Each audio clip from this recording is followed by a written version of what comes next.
And now what we just heard is a clip from Tuesday's State of the Union address where President Trump highlighted the story of a Virginia teen whose parents say school officials secretly attempted to socially gender transition her without their consent. Now, the story sparked a national debate over parental rights and federal protections. And so for analysis, we welcome Laura Hanford, Senior Policy Analyst at the Heritage Foundation. Laura, good afternoon. Welcome. You're a personal friend of the Blair family. What did it mean to see Sage's story highlighted by the president? It was incredible to see her story finally told. A lot of these parents suffer in silence, and it was just amazing to see the president recognize that this had happened, that it happens to a lot of families, that it was evil, and that we need to stop it. It was amazing. It's incredible. From your perspective, what does the case reveal about how some schools are handling, you could say, sex education without parental involvement? Right. Well, this is a problem in tens of thousands of districts across the U.S. Sage's school is actually in a conservative district, so it goes from liberal to conservative. I've known them for 3.5 years now. I documented her story for the Federalist, and then was behind with Family Foundation in Virginia, and Representative Dave LaRocque, a bill called Sage's Law that would have banned secret gender transitions in Virginia, required social parental notification, and then said it's not abuse to define to raise a child according to their sex, which you would think would be a no-brainer. But as President Trump highlighted yesterday, it's crazy. Democratic leaders are against that bill. It's failed each year. They've killed it. I think it's every parent's worst nightmare, to be honest with you. For something like that to be kept secret from a parent, it beggars belief. How widespread is transgender ideology across the nation? Well, I would say we know that child welfare services are especially captured, and schools, unfortunately, with school counselors as well.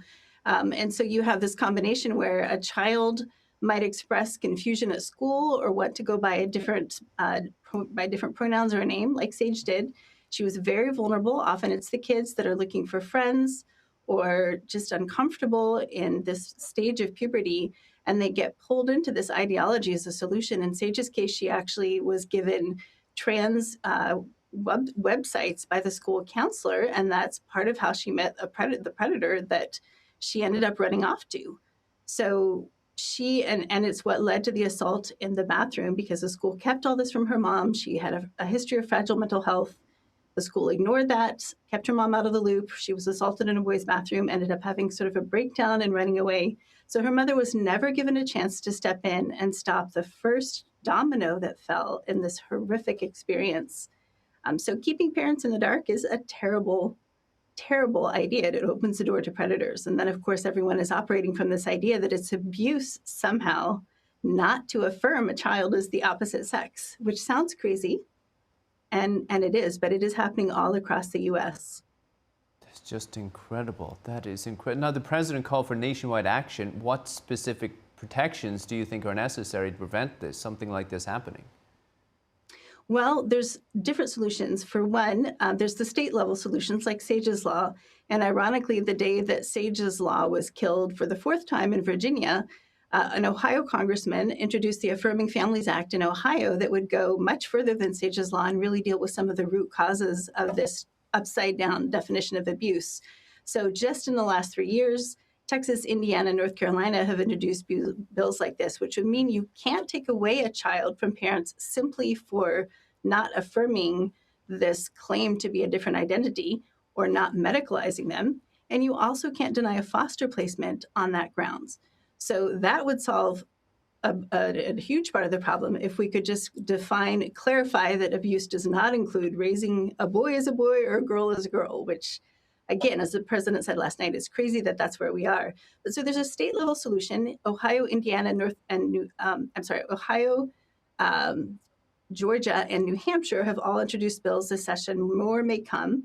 But federally, we also need legislation to tackle this problem of kids that are lured away from their families, like Sage was, and run away to blue states, because states assert custody now in some of these blue states if the child ran there or was trafficked there to get sex-rejecting procedures. So in that case, those states have decided they simply are going to assert custody over those children, ignore all parental rights, ignore any custody orders, and keep that child. So this is really an emerging just battle over parental rights. How can you assert, as a state who is not even the state of the home state of the child, they suddenly assert rights over this child? So that needs a federal solution. And we're working on that. There's quite a bit of interest on that. So, and the White House also can help by defining abuse properly and enforcing a proper definition of abuse across states. Incredible. I think one of the most alarming allegations was that a judge kept Sage from her parents because they wouldn't affirm that gender transition. A judge. That's right. Well, judges are being trained also to view not affirming a child as the opposite sex as abuse. And so the judges' parents suddenly find themselves in this twilight zone where the judges, the social workers, the teachers, everyone is lined up against them. And they're, like Michelle was, just in the position of having to hear themselves after caring for a child for a lifetime. Suddenly they're being called abusers by people that have known their child for 5 minutes, but heard that they were identifying as the opposite sex.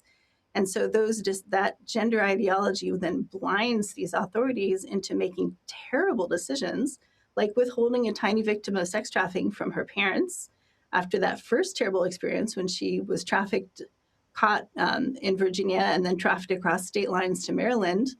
That judge withheld custody from her parents, and he even ended up throwing her father out of the courtroom because the father was weeping and couldn't remember these new pronouns.